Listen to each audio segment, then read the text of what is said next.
Ya, selamat pagi semuanya, Bapak Ibu Saudara.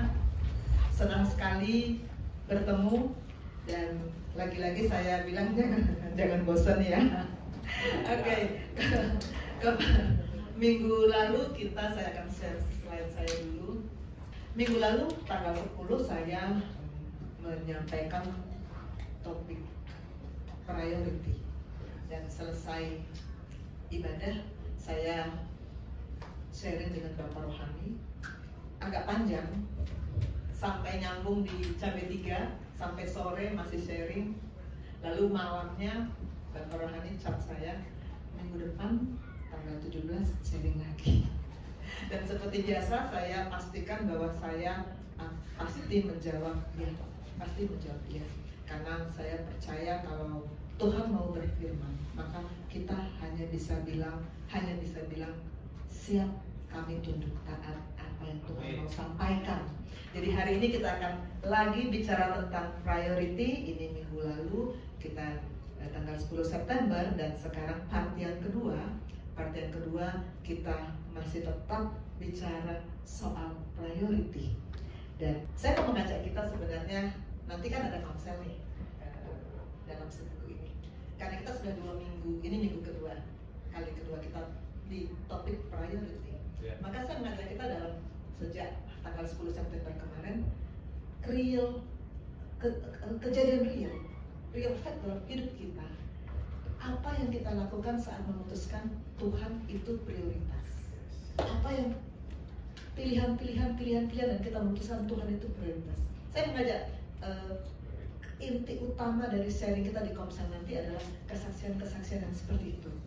Dan nggak usah yang hebat-hebat, yang simpel-simpel saja. Saya sendiri dalam 4 minggu ini, kan saya dalam 4 minggu ini kan terus-menerus ditugaskan sharing sama Bapak Gubernur. Saya kerja seperti umumnya dokter, berangkat gelap, pulang gelap. Saya berangkat meninggalkan rumah sebelum matahari terbit, gelap, dan saya pulang matahari sudah terbenam, gelap. Dan sampai di rumah malam selalu ada acara setiap hari dalam 1 minggu. Ada Zoom, ada acara Zoom pertemuan keluarga, ada acara Zoom mengajar anak-anak bimbingan di kampus, ada acara Zoom dengan komsel, ada acara komsel. Dan setiap hari Rabu itu selama ini selalu saya pakai untuk live edukasi di TikTok. Jadi saya mendedikasikan channel TikTok saya itu untuk edukasi dan selalu partisipannya selalu banyak dan selalu banyak nanya. Karena memang semua masyarakat awam pasti butuh dokter yang bisa memberi konsultasi gratis lagi ya. Pasti butuh. Jadi selalu ramai. Nah, sejak saya ditugaskan berturut-turut sharing, karena nggak ada waktu lagi untuk persiapan bikin slide ini kan butuh waktu. Nggak bisa 5 menit selesai, nggak bisa. Jadi saya sudah 1 bulan tidak live TikTok lagi karena buat slide. Dan memang follower saya sudah pada nanya, dokter kapan live lagi? Saya bilang saya hanya tunggu waktu karena memang harus ada yang dikorbankan. Tadi Pastor Jerry di persiapan bilang memang harus ada yang dikorbankan. Saya mesti bilang bahwa dibanding menyiapkan slide, antara live TikTok dengan menyiapkan slide, lebih penting menyiapkan slide karena ini langsung berhubungan dengan firman. Live TikTok memang memberkati, betul. Tetapi kalau dibandingkan, ini priority. Ada tingkatan mana yang lebih kita butuhkan sih? Mana yang lebih Tuhan mau sih? Itu kita harus memilih. Tuhan mau yang mana? Dan itu yang saya harap nanti dalam komsel-komsel kita bersaksi dalam bukan yang terjadi setahun yang lalu, bukan yang terjadi 5 tahun yang lalu, tapi yang terjadi dalam minggu ini, sejak tanggal 10 kemarin, yang real terjadi dalam hidup kita. Amin. Nah, kita sekarang deklarasikan lagi. Matius 6 ayat 33 kita berdiri. Supaya sorga dengar, supaya alam roh dengar, kita mau ucapkan bersama-sama 1, 2, 3. Tetapi carilah dahulu kerajaan Allah dan kebenarannya, maka semuanya itu akan ditambahkan kepadamu. Amin. Silakan duduk Bapak Ibu Saudara. Carilah dahulu. Ini prioritas. Carilah dahulu kerajaan Allah. Minggu lalu kita sudah melihat sekilas apa sih yang dimaksud dengan kerajaan Allah. Pengajaran Tuhan Yesus di bukit, Matius 5-7. Itu semua poin-poin kerajaan Allah yang harus kita hadirkan dalam kehidupan kita, maka kerajaan Allah hadir. Cari dahulu, hadirkan dahulu kerajaan Allah. Kita kan pengen yang B ini terjadi kan. Kita pengen semua ditambahkan, tapi ada syaratnya. Cari dahulu, dahulukan, prioritaskan kerajaan Allah dan kebenarannya. Apa itu kebenaran? Minggu lalu kita juga sudah belajar. Kebenaran itu adalah firman. Firman-Mu adalah kebenaran. Yang ada 17 ayat 17. Saya tidak mengulang slide yang minggu lalu. Firman-Mu adalah kebenaran. Jadi pastikan saya selalu mengucapkan frase mulai hari dengan firman. Mulai hari dengan firman. Sebelum dimuridkan di Gesim ini, saya saat tidurnya malam. Tapi sejak saya diajar oleh Bapak Rohani, selalu mulai hari dengan firman. Maka semuanya itu akan ditambahkan kepadamu. Amin. Saya ngajak kita menyanyi lagu sekolah minggu. Filbert, tolong bantu. Nah, ini murid sekolah minggu dan guru sekolah minggu pasti tahu. Dan waktu saya tanya sama murid-murid saya pada tahu semua. Kita nyanyikan lagu ini. Saya mau bagi, tapi ini setimpang ya. Batasnya di sini. Yang sebelah sini nyanyi seberapa ya namanya? Yang dicari orang sini. Yang satu nyaut uang. Apa yang dicari orang siang malam pagi petang? Uang. Baru sama-sama. Bukan Tuhan Yesus. Nanti versi yang kedua ganti yang sini yang ngomong, sini yang nyaut, gitu ya. Kita saingin sekolah minggu yang sebelah. Kita sekolah mingguan. Oke, Filter, ya.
Yang harus dicari orang.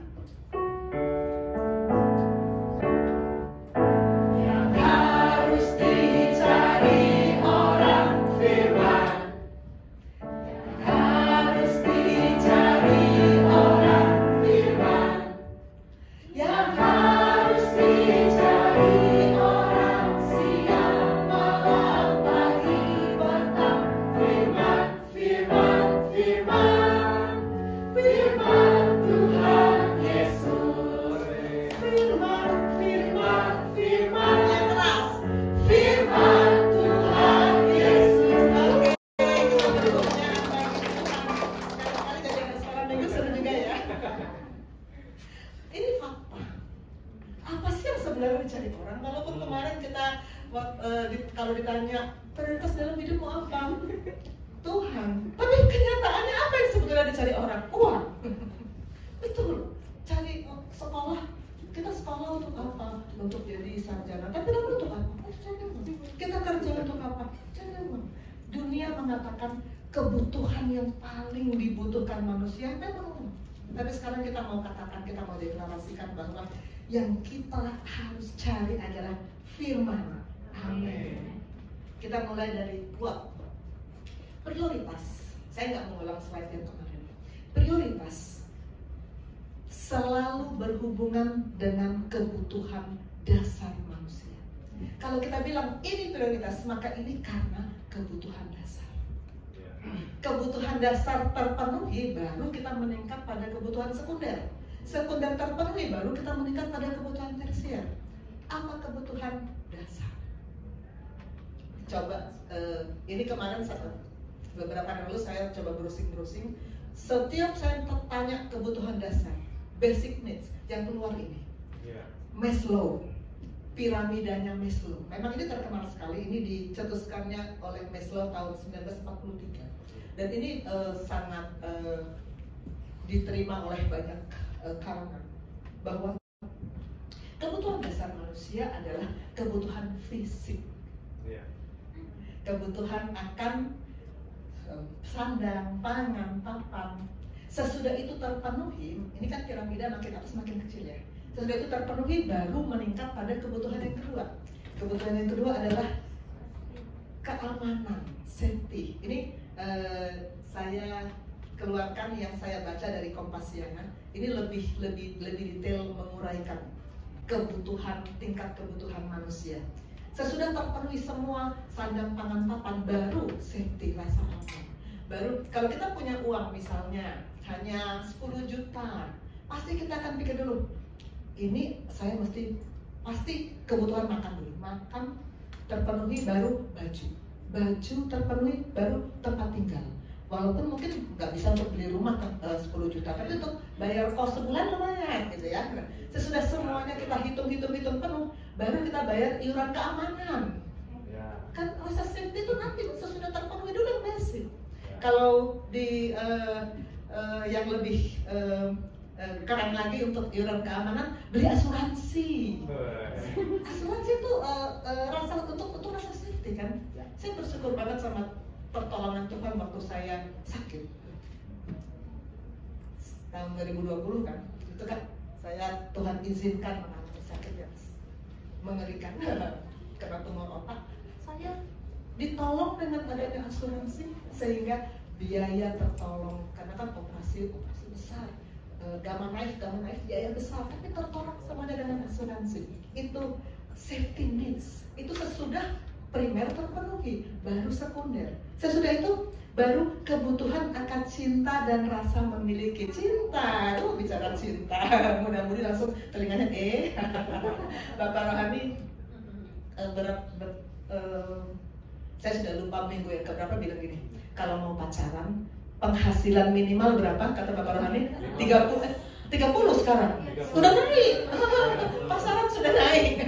Sudah harus punya gaji 30 juta dulu baru boleh pacaran, karena pacaran itu adalah lorong menuju pernikahan. Gak ada pacaran cuma iseng-iseng untuk anak Tuhan. Jadi harus punya berapa? 30 juta dulu kata Bapak Rohani. Jadi terpenuhi dulu kebutuhan sandang, pangan, papan, safety, baru cinta kasih, baru hubungan, baru pergaulan, baru jalan-jalan seperti yang saya tayangkan fotonya kemarin, jalan-jalan sama teman-teman, foto-foto, itu semua sesudah pertama dan kedua terpenuhi. Itu kebutuhan ketiga. Lalu kebutuhan yang keempat, kebutuhan penghargaan, esteem needs, penghargaan untuk diri sendiri, reputasi seperti martabat, status.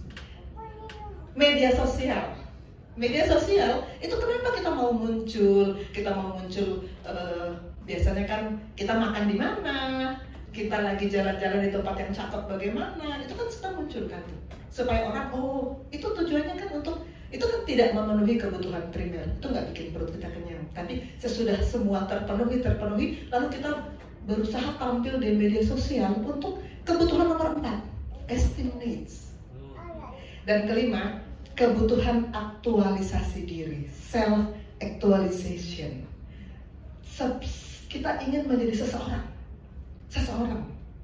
diakui sebagai seseorang. Kalau di tempat saya bekerja, saya kepala SMF penyakit dalam. Nah, itu seseorang. Orang lalu mengakui, ini kepala di skopnya. Begitu juga masing-masing Bapak Ibu Saudara pasti ada aktualisasi dirinya. Ini semua tingkat-tingkat kebutuhan yang manusia terima sebagai prioritas. Saya googling lagi, mulai ditambahkan spiritual. Di mana ditaruh spiritual? Di puncak. Artinya terpenuhi dulu kebutuhan dasar, kebutuhan sekunder, kebutuhan tersier, sampai self actualization baru ada spiritual.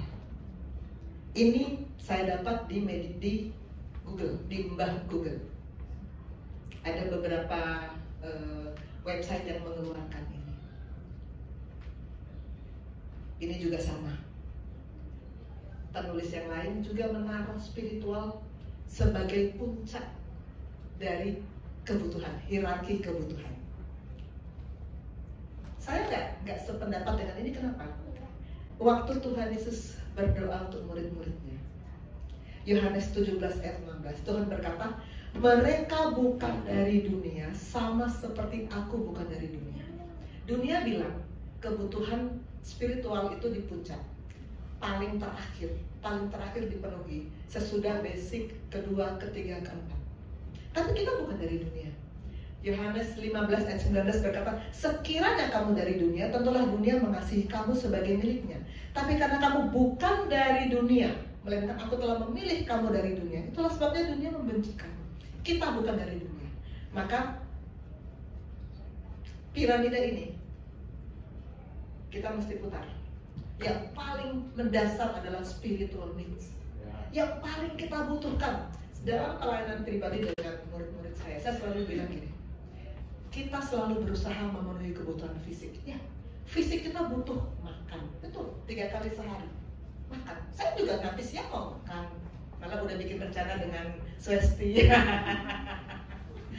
Saya juga sudah mereka-reka, baju saya yang sudah ada agak robek ini, jadi saya mesti suatu saat saya sudah mengatur jadwal kapan harus beli lagi.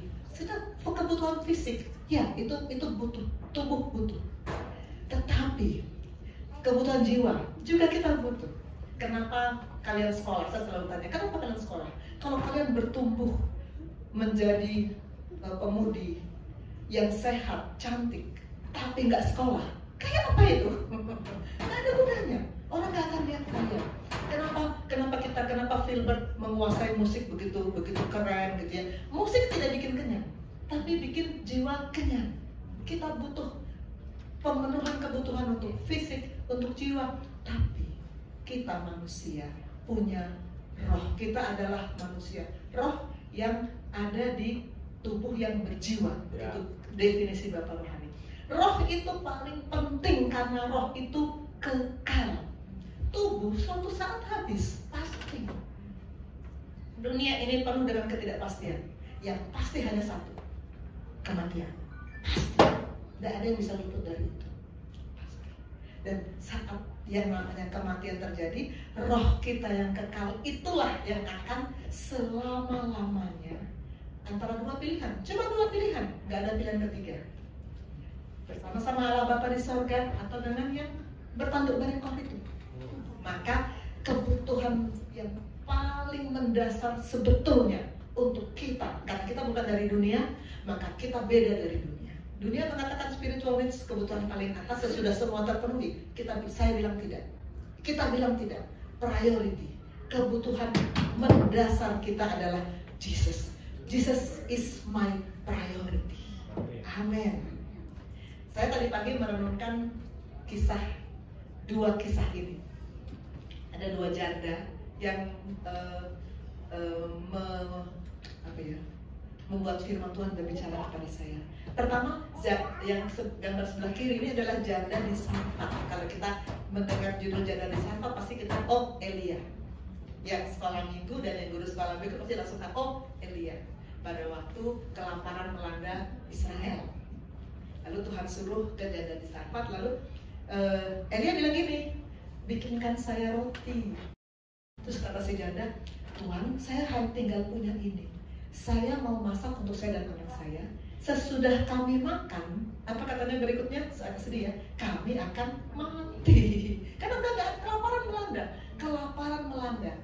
Tinggal ini Tuhan, kalau sudah kami makan, kami akan mati. Terus apa kata Elia? Tetapi Elia berkata kepadanya pada 1 Raja 17 ayat 13, jangan takut, pulanglah, buatlah seperti yang kau katakan, tapi buatlah lebih dahulu bagiku sepotong roti bundar kecil daripadanya dan bawalah kepadaku, kemudian barulah kau buat bagimu dan bagi anakmu. Lagi kelaparan, tinggal itu yang dia punya. Sesudah itu dia sudah siap untuk mati. Tapi Eli bilang apa? Buat dulu untuk aku.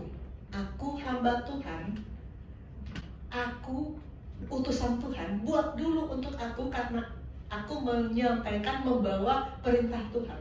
Sesudah itu baru untuk kamu. Perempuan itu nurut apa enggak? Luar biasa perempuan ini, nurut. Ayat 15. Lalu pergilah perempuan itu, berbuat seperti yang dikatakan Elia. Maka perempuan itu dan dia serta anak perempuan itu mendapat makan beberapa waktu lamanya.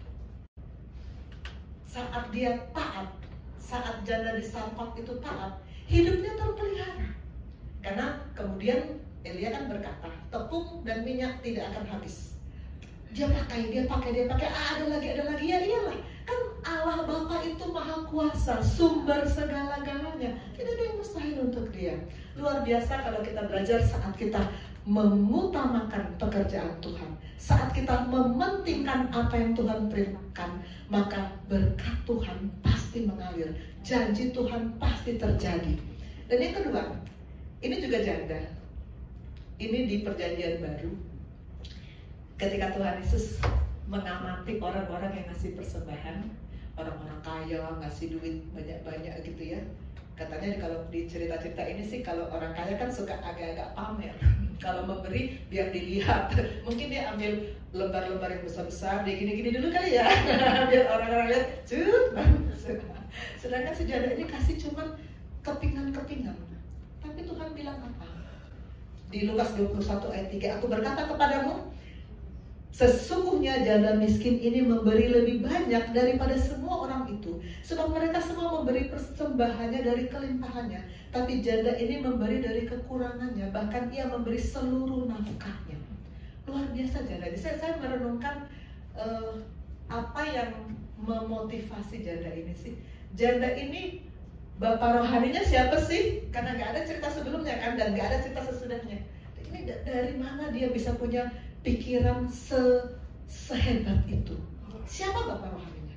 Dia belajar dari mana? Zaman itu kan belum ada Alkitab, belum ada kitab Injil. Kitab Injil sedang terjadi. Matius lagi nulis-nulis, Markus lagi nulis-nulis, Lukas lagi nulis-nulis. Lalu janda ini yang ngajar siapa? Paling ketika itu yang dimiliki oleh orang Israel itu kitab Taurat Musa kan, yang ada 10 pasal itu ya. Itu kan diajarkan turun-temurun. Di kitab Ulangan kan Tuhan bilang terus ajarkan. Maka janda ini diajarkan dari nenek moyangnya tentang kitab Taurat itu, 10 hukum Taurat, dan dia mengaminkan betul hukum yang pertama. Jangan ada padamu ilah lain di hadapanku. Dan dia bilang, saya tidak mau ilah uang ini memisahkan saya dari Tuhan. Saya mau persembahkan ini kepada Tuhan karena ini Tuhan yang terpenting dalam hidup saya. Ketika janda itu berkata, Tuhan yang terpenting dalam hidupku, dia berikan seluruh yang dia miliki. Yesus lihat. Luar biasa. Dan Yesus langsung bilang kepada orang-orang, dia memberi seluruh apa yang dia miliki.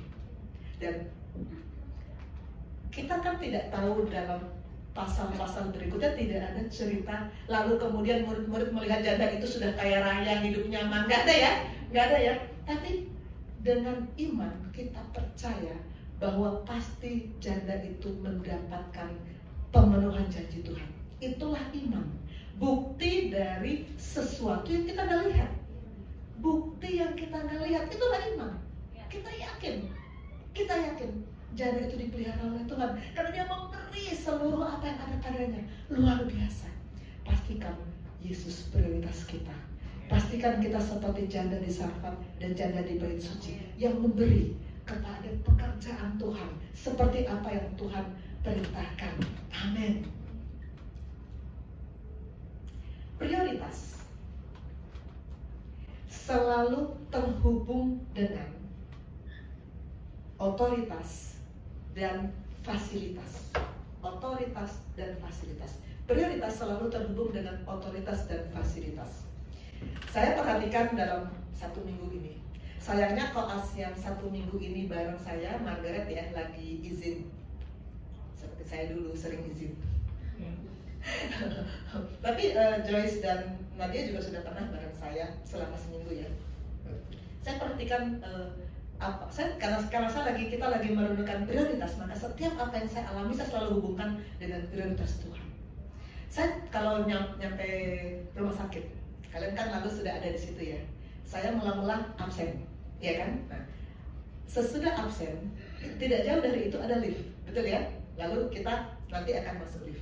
Absen kami itu ada tiga mesin handkey semua, jadi butuh waktu beberapa menit lah. Karena saya PNS, saya mesti absen tiga-tiganya. Lalu sesudah itu saya putar badan mau masuk lift. Setiap saya putar badan mau masuk lift, saya selalu melihat lift terbuka. Security menahan lift. Semua orang ditahan, nggak boleh masuk dulu. Koas semuanya di samping kanan kiri. Saya ditunggu sampai selesai absen masuk. Sesudah saya masuk, baru koas masuk, baru pasien masuk, baru lift boleh jalan. Saat itu saya diprioritaskan oleh security untuk masuk. Kenapa? Karena saya punya otoritas.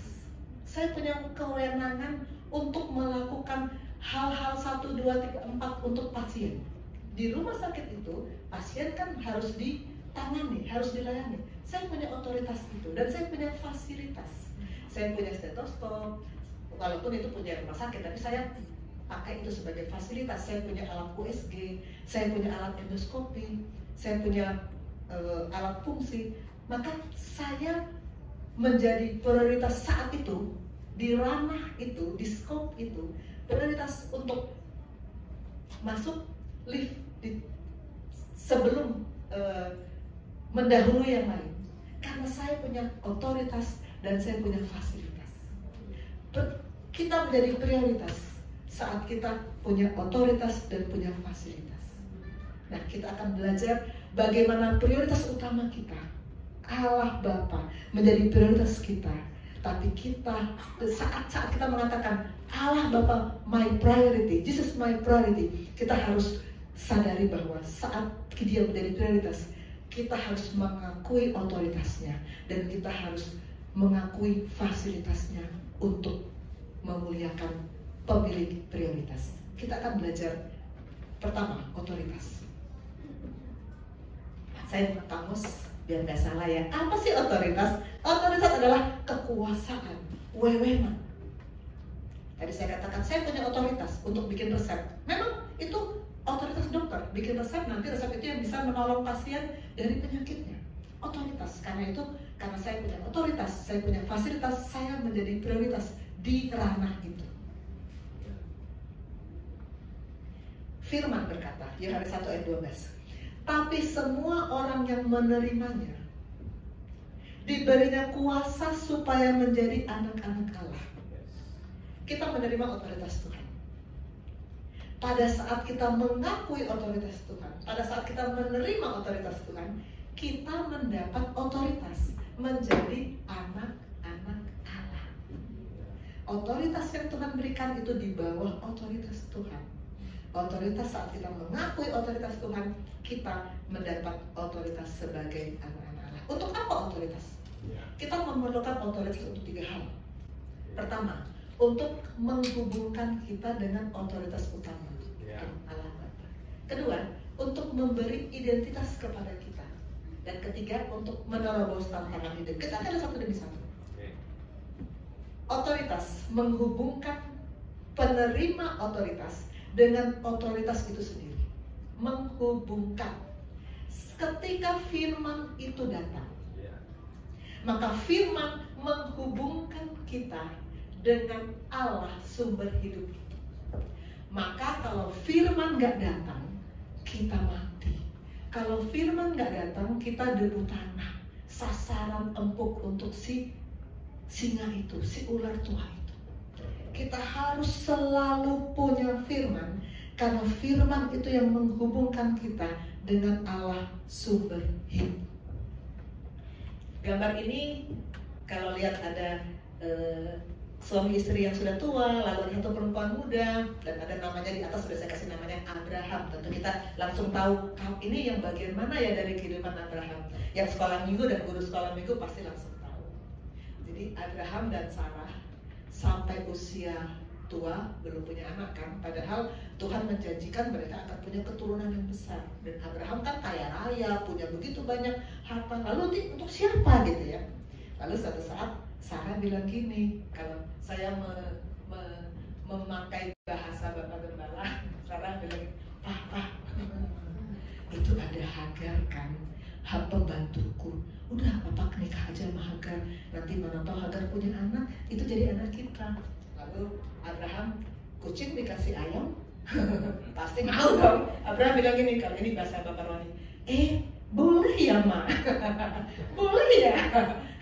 Lalu akhirnya singkat kata kan terjadi pernikahan antara Abraham dan Hagar kan. Di Kejadian 16 ayat 16, Abraham berumur 86 tahun ketika Hagar melahirkan Ismail baginya. 86 tahun. Lalu langsung loncat ke Kejadian 17 ayat 1. Ketika Abraham berumur 99 tahun, Tuhan menampakkan diri. Apa maksudnya? Antara umur 86 tahun sampai 99 tahun tidak ada firman. Tidak ada firman yang datang. Berapa lama itu? 13 tahun. 13 tahun tidak ada firman Tuhan datang kepada Abraham. Karena dia melakukan sesuatu tanpa tanya Tuhan. Melakukan sesuatu yang bukan keinginan Tuhan. Melakukan sesuatu yang melenceng dari rencana Tuhan. Abraham kan gak tanya ke Tuhan dulu, Tuhan Hagarnya dari engkau atau bukan? Enggak kan? Langsung jalan. Maka Tuhan tidak berfirman selama 13 tahun. Minggu lalu saya cerita bahwa saya pernah 3 tahun gak dapat firman. Waktu saya bandingkan, saya bilang, lumayan lah saya cuma 3 tahun. Abraham 13 tahun. 13 tahun tidak ada firman.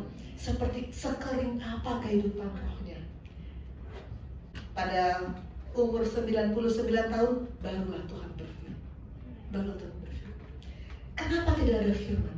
Karena saat itu Abraham melenceng. Saat itu tidak ada otoritas ilahi. Saat itu Abraham hidup terputus dari firman.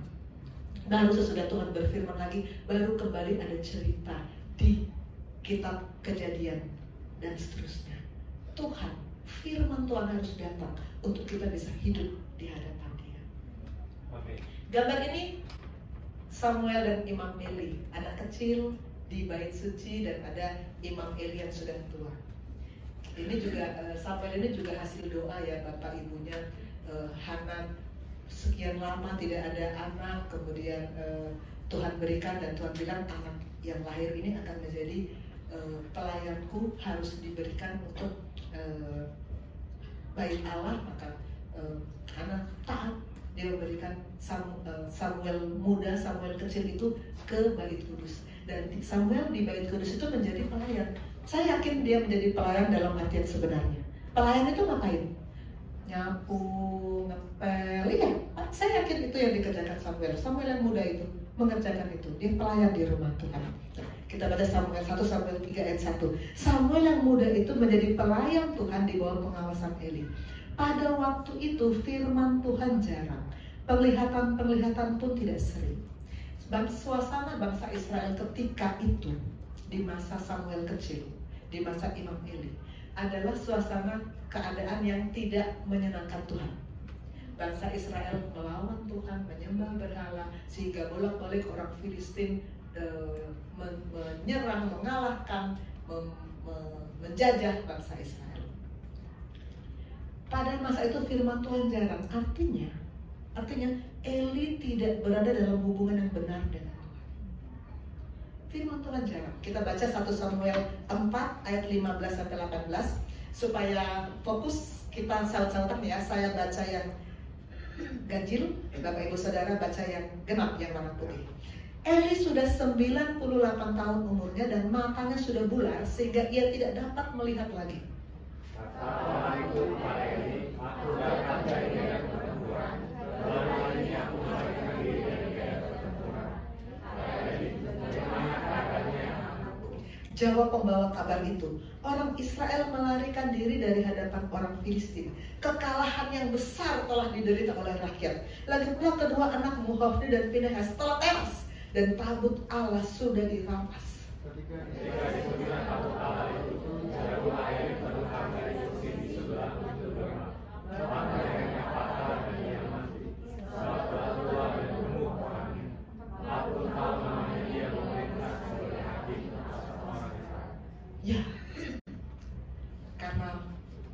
tidak ada otoritas Tuhan, tidak diakui otoritas Tuhan oleh Imam Eli dan bangsa Israel saat itu. Maka Tuhan memberikan hukuman. Dalam 1 hari saja, kedua anaknya mati, dan begitu Imam Eli dengar yang terjadi, langsung dia juga mati.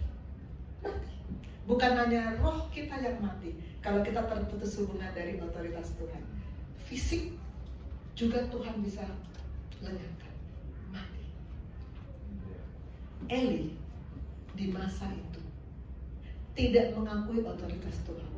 Di masa itu Eli dan anak-anaknya bertindak sewenang-wenang, tapi mereka memanfaatkan fasilitas Tuhan. Mereka menikmati berkat Tuhan, tapi tidak mengakui otoritas Tuhan. Kita juga seringkali begitu. Manusia seringkali begitu.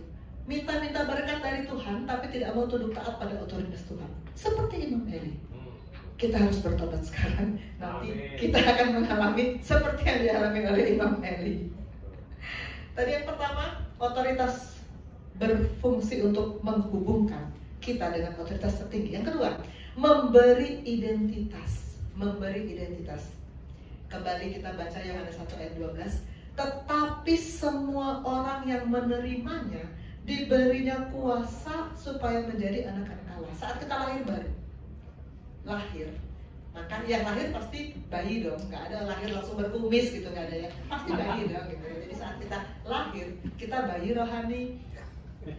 Sharing saya yang Walkmax kalau nggak salah, saya keluarkan gambar bayi ya, bayi rohani, lalu anak kecil rohani, dan bayi rohani, anak kecil rohani, sama dengan bayi fisik, harus bertumbuh dong.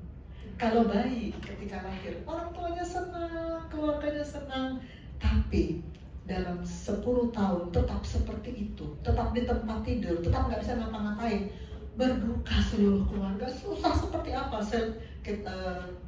Kita mengenal sel cerebral palsy ya, di ilmu kedokteran memang ada kondisi di mana sampai umur seberapapun tetap kayak bayi.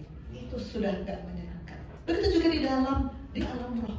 Tuhan mau kita dari saat terima Yesus, anak bayi rohani, menjadi anak kecil rohani, menjadi dewasa rohani. Tuhan mau kita menjadi murid. Di Lukas 9 ayat 1, maka Tuhan Yesus memanggil ke-12 muridnya, memberikan tenaga dan kuasa kepada mereka untuk menguasai setan-setan dan untuk menyembuhkan penyakit-penyakit. Sesudah lahir sebagai anak, harus menjadi murid. Dan kalau sebagai murid, Tuhan beri apa? Tenaga dan kuasa. Minggu lalu Swesti bicara soal tenaga. Saya merasakan Tuhan beri tenaga, saya sudah capek, tapi saya mau beri waktu untuk Tuhan. Tuhan beri tenaga. Ya, Tuhan beri tenaga dalam arti yang sebenarnya. Kekuatan fisik Tuhan kasih, dan saya sudah alami ini berkali-kali. Kekuatan fisik Tuhan kasih. Bukan cuma tenaga kekuatan fisik, tapi juga kuasa, otoritas ilahi Tuhan berikan. Untuk apa? Menguasai setan dan menyembuhkan penyakit. Kita beruntung yang di dunia medis sebenarnya sudah beruntung. Sudah setengah dari tugas Tuhan yang Tuhan berikan menyembuhkan penyakit, sudah setengahnya kita jalani loh. Tinggal otoritas ilahinya. Amin. Kita bahwa dari awal kita punya perjalanan untuk yang di bidang medis itu sebetulnya sekarang Tuhan bilang langsung kan, untuk apa Tuhan mengutus murid? Bukan hanya koas, bukan hanya, tapi semua kan. Untuk apa? Untuk menyembuhkan penyakit juga. Bukan hanya penyakit fisik. Saya selalu bilang, pasien yang kita lihat fisiknya sakit ya, tapi bukan cuma fisik, jiwa dan rohnya juga butuh firman, butuh dipulihkan. Dan itu kita yang harus menyampaikan firman. Karena Tuhan kasih kita tenaga dan kuasa. Tuhan sudah jadikan kita anak, Tuhan juga mau kita jadi murid. Minggu lalu kita sudah bicara, jadilah anak dan jadilah murid. Dan satu lagi, jadilah hamba. Ada 3 yang kita diajarkan di tahun lalu ya oleh Bapak Rohani. Menjadi anak, menjadi murid, menjadi hamba. Kita baca Lukas 10 ayat 3, 17 sampai 20. Kita bersaut-sautan lagi. Saya bagian yang putih, Bapak Ibu Saudara bagian yang kuning.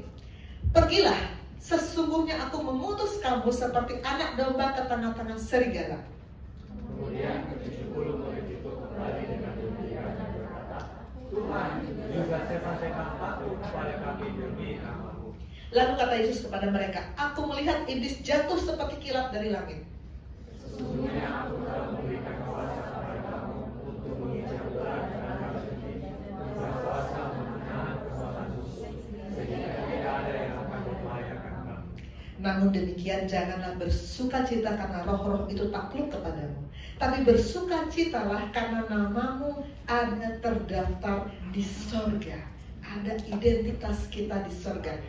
Otoritas memberikan kita identitas. Ayat 3, pergilah, sesungguhnya aku mengutus kamu seperti anak domba ke tengah-tengah serigala. Apa yang terjadi kalau di satu kelompok serigala kita menjorokin, melempar satu anak domba? Apa yang terjadi? Anak ya, anak domba, bukan domba besar. Anak domba kita taruh di tengah-tengah serigala. Gak akan makan waktu lama. Serigala itu binatang buas, binatang yang penuh ambisi, binatang yang punya kekuatan. Habis tuh anak domba pasti. Gak akan lama, terkoyak-koyak, habis. Tetapi saat Tuhan Yesus mengutus 70 murid seperti anak domba di tengah serigala, apa yang terjadi ketika mereka kembali? Murid-murid itu kembali. Kita lihat di ayat 17. Kemudian ke 70 murid itu kembali dengan gembira dan berkata, Tuhan, jumlah setan-setan takluk kepada kami demi namamu. 70 murid itu kembali utuh loh. Tidak ada yang dicabik-cabik. Padahal Tuhan bilang seperti domba ke tengah serigala. Tapi berangkat 70 kembali 70 utuh dan dengan gembira. Gembira. Mereka sangat mengalami sukacita. Saya membandingkan seperti kalau saya baru dengan Koas, Swesti dan Edward juga sudah mengalami. Kalau kita selesai pelayanan pasien, semuanya berseri-seri, semuanya bilang, dokter, sukacita banget, sukacita banget. Ya, saat kita menyampaikan firman, kita sukacita banget. Murid-murid juga mengalami itu, gembira dan berkata, setan-setan juga takluk loh Tuhan. Kenapa bisa begitu? Kan anak domba di tengah-tengah serigala tinggal dikoyak-koyak habis. Kenapa bisa begitu? Karena anak domba ini berada dalam habitat yang benar, berada dalam ekosistem yang benar, di dalam firman, dan firman di dalam kita. Maka kita melayani bersama Tuhan. Bapak Rohani selalu bilang, kita ini bukan cuma melayani Tuhan, tapi kita melayani bersama Tuhan. Bersama Tuhan, Tuhan itu pemilik otoritas tertinggi. Maka serigala-serigala itu gak melihat anak domba yang lemah itu. Serigala melihat, ada otoritas tertinggi bersama dengan si anak domba ini. Maka serigala itu gak berdaya. Tidak berdaya. Begitu kalau kita melayani bersama Tuhan. Bersama Tuhan, setan-setan juga takluk. Lalu Tuhan bilang, jangan bersukacita karena roh-roh itu takluk kepadamu. Jangan bersukacita hanya karena itu, hanya karena roh-roh takluk. Bukan hanya itu yang bikin kamu bersukacita, tapi ada yang lebih lagi. Bersukacita karena namamu terdaftar di sorga. Itu yang paling kita inginkan, bukan? Itu yang paling kita nantikan. Identitas kita warga kerajaan sorga. Berarti kalau kita pulang ke kerajaan sorga. Itu identitas. Waktu saya di Pennsylvania, menjelang hari pulang, saya bilang ke adik saya mau pulang ya. Pulang ke Indonesia. Karena saya dari Indonesia. Kita dari sorga, bukan dari dunia ini. Kita pulang ke kerajaan sorga. Itu identitas yang Tuhan berikan, yang sangat kita butuhkan, membuat kita yakin kemana kita pulang nanti. Amin. Sebagai anak Tuhan domba di tengah-tengah serigala, kita pasti selalu menghadapi berbagai masalah, berbagai peperangan. Tetapi Tuhan berikan kuasa untuk bertahan, untuk menyerang, dan untuk mengalahkan iblis. Karena itu adalah otoritas yang diberikan kepada kita sebagai murid saat kita diutus oleh Yesus, sang otoritas itu sendiri. Tuhan beri kuasa. Saat kita menerima otoritas, kita mendapat otoritas Tuhan. Dan kita bisa selalu terhubung dengan otoritas itu karena ada firman. Amin. Dan kita akan terus menang. Amin. Dari pertama, menghubungkan, otoritas itu menghubungkan. Kedua, otoritas memberi identitas. Ketiga, otoritas membuat kita bisa menerobos tantangan hidup. Menerobos tantangan hidup. Bapak PDM, PDM Mika, bukan ini, Nami Mika. Mika 2 ayat 13. Penerobos akan maju di depan mereka. Mereka akan menerobos dan berjalan melewati pintu gerbang dan akan keluar dari situ. Raja mereka berjalan terus di depan mereka. Tuhan sendiri di kepala barisan mereka. Menerobos. Apa bedanya berjalan maju tanpa menerobos dengan berjalan maju sambil menerobos? Kalau kita menerobos berarti ada tantangan, ada masalah, ada kesulitan, tapi kita tetap maju, tidak tertahan.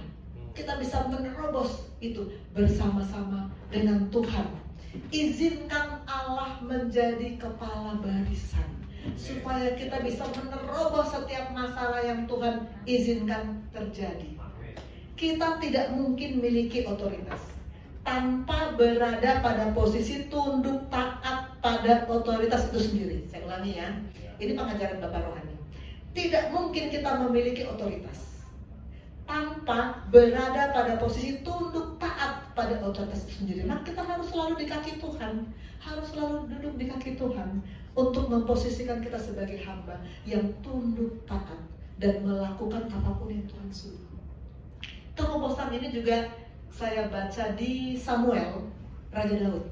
Kita baca lagi ya supaya nggak ngantuk bersaut-sautan. Saya akan ayat 17 yang ganjil, Bapak Ibu Saudara, ayat yang genap. Ketika didengar orang Filistin bahwa Daud telah diurapi menjadi raja atas Israel, maka majulah semua orang Filistin untuk menangkap Daud. Tapi Daud mendengar hal itu, lalu ia pergi ke kubu pertahanan.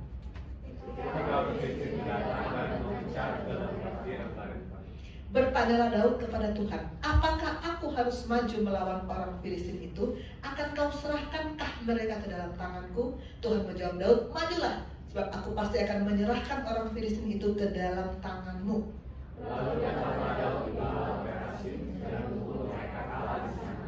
Berkatalah ia, Tuhan telah merobos susuku di depanku seperti air merobos. Sebab itu orang menamakan tempat itu Baal-Perazim. Tuhan telah menerobos musuhku. Karena kalau dengan kekuatannya sendiri Daud pasti nggak bisa mengalahkan orang Filistin itu. Tetapi Tuhan yang menerobos musuhku, maka berhasil. Apa yang dilakukan Daud sebelum menerobos bersama dengan Tuhan? Ayat 19, bertanyalah Daud kepada Tuhan. Pastikan kita selalu tanya Tuhan dulu sebelum bertindak. Pastikan kita tidak bertindak seperti tadi Abraham menikahi Hagar, nggak tanya Tuhan kan? Maka dia terputus. Tuhan gak berfirman 13 tahun. Pastikan kita tidak melakukan hal seperti itu. Tanya Tuhan untuk setiap apa yang kita mau lakukan, agar kita bisa menerobos bersama-sama dengan Tuhan. Selama Tuhan di kepala barisan, kita akan melihat terobosan-terobosan terjadi dalam hidup kita. Amin. Jadikan dia kepala barisan. Selalu tanya dia setiap langkah kita. Kita akan menerobos bersama dengan Tuhan. Kita lanjut ke fasilitas. Tadi prioritas selalu berhubungan dengan otoritas dan fasilitas.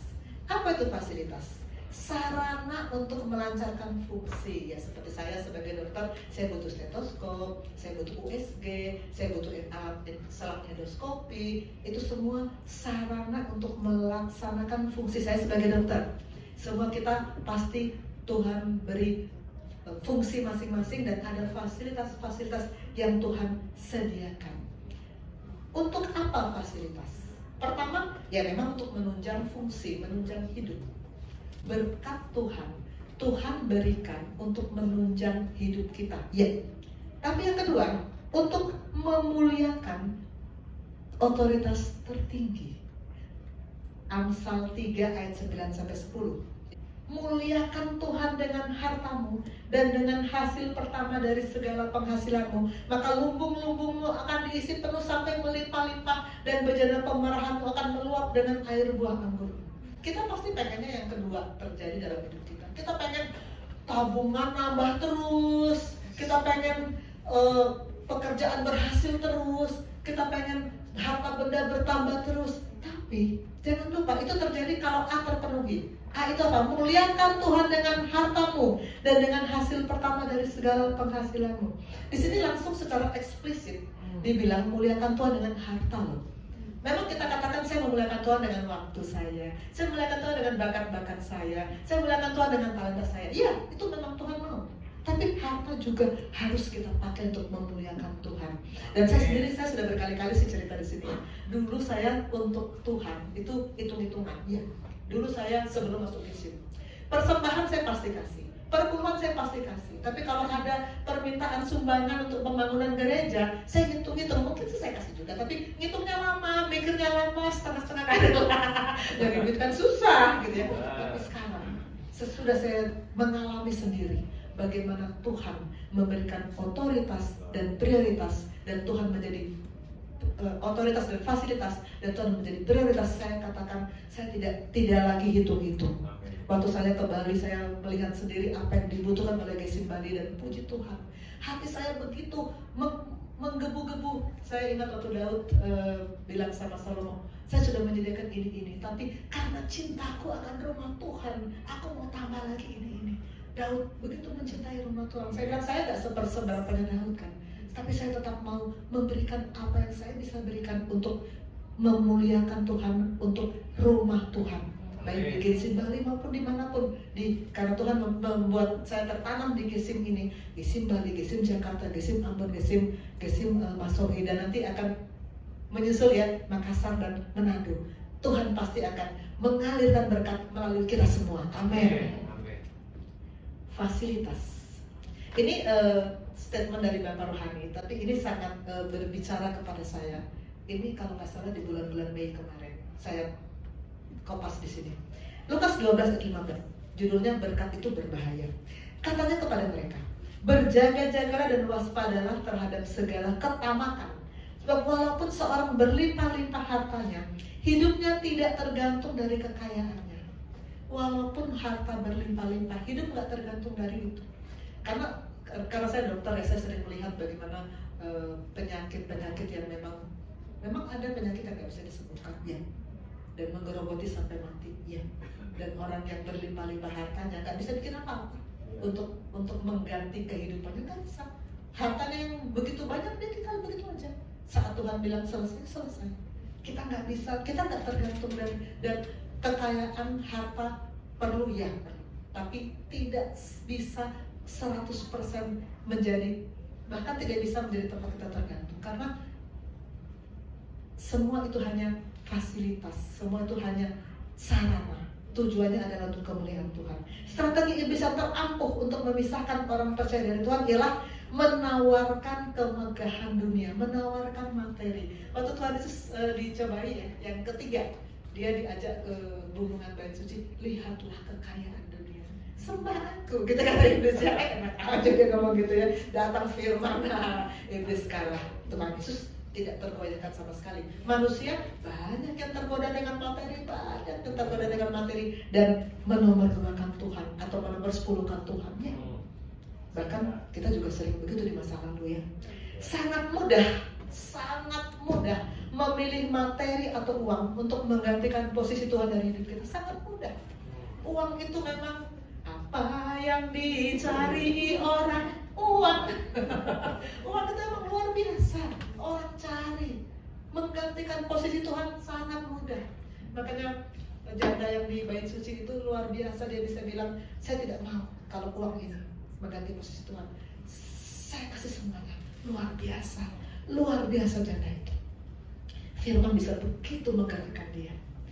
Sangat mudah memilih materi atau uang menggantikan posisi Tuhan, tapi itu tidak boleh terjadi pada kita sekarang. Kan kita sudah belajar bahwa prioritas adalah Tuhan.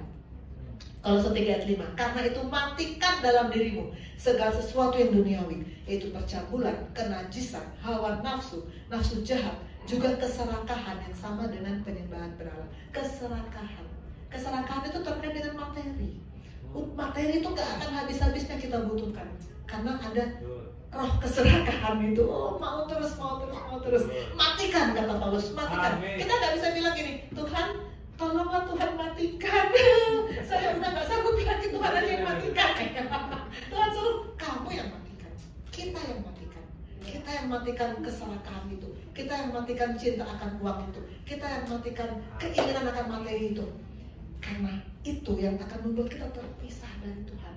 Dan terpisah dari Tuhan seperti yang dialami Abraham selama 13 tahun. Menyakitkan. Saya alami selama 3 tahun. Menyakitkan. Makin banyak kita belajar firman, semakin kita menyadari bahwa ada banyak hal duniawi yang harus kita matikan dalam diri kita. Ya. Semakin banyak kita belajar firman, semakin kita menyadari bahwa begitu banyak yang kita mesti matikan. Matikan. Taat saja. Just do it. Tunduk taat. Setiap Tuhan memberikan firman, kita duduk di kaki Tuhan. Tuhan kasih penyikapan. Matikan ini. Matikan. Jangan tunda-tunda.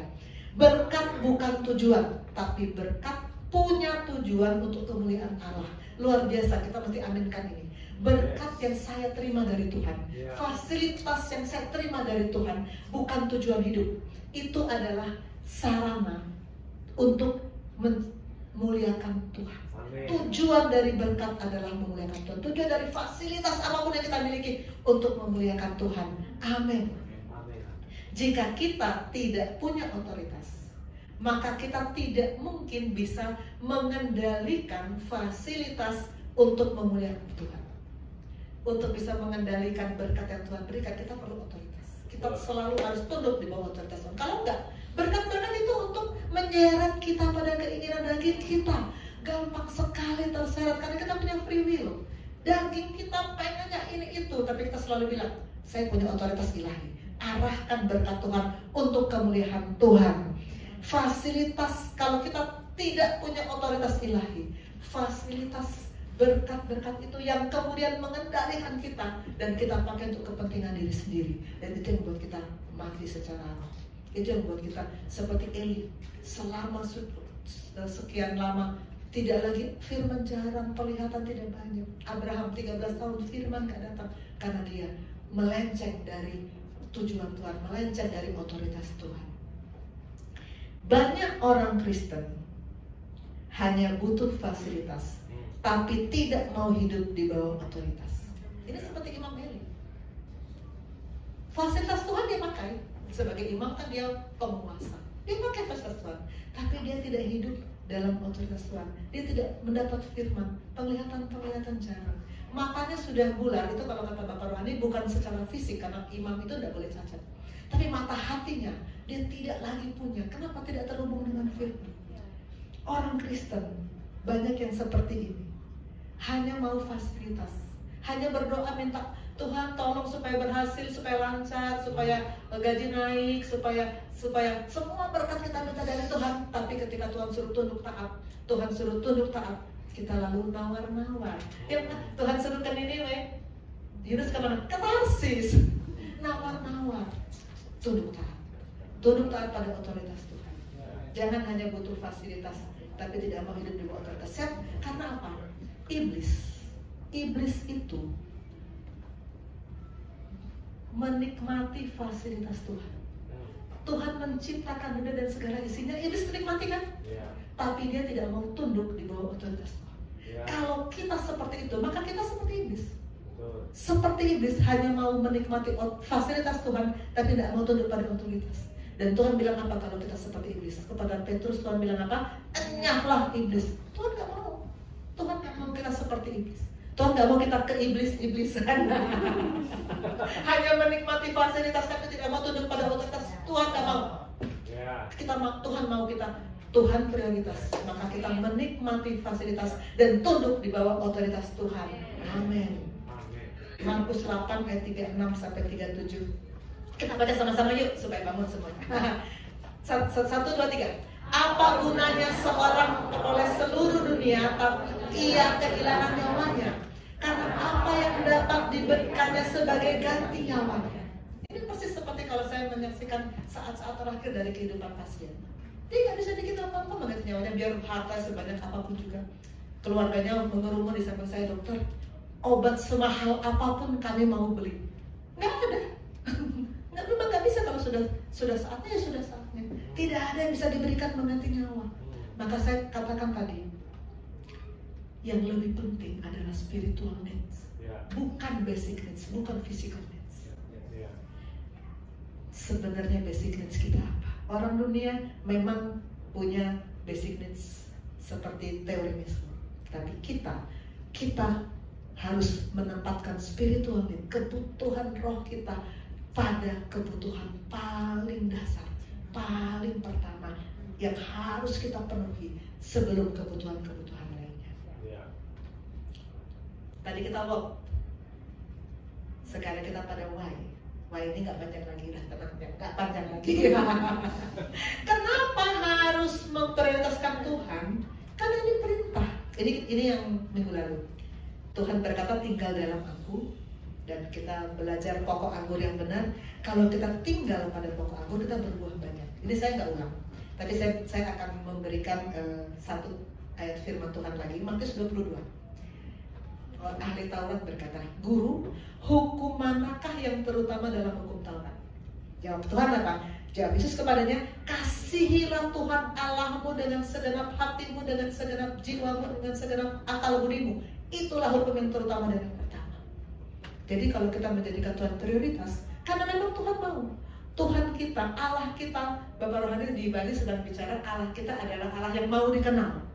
Sekarang di sini Tuhan berbicara bahwa Allah kita adalah Allah yang mau dijadikan prioritas, mau dikasihi lebih dari apapun. Ini yang terutama dan pertama.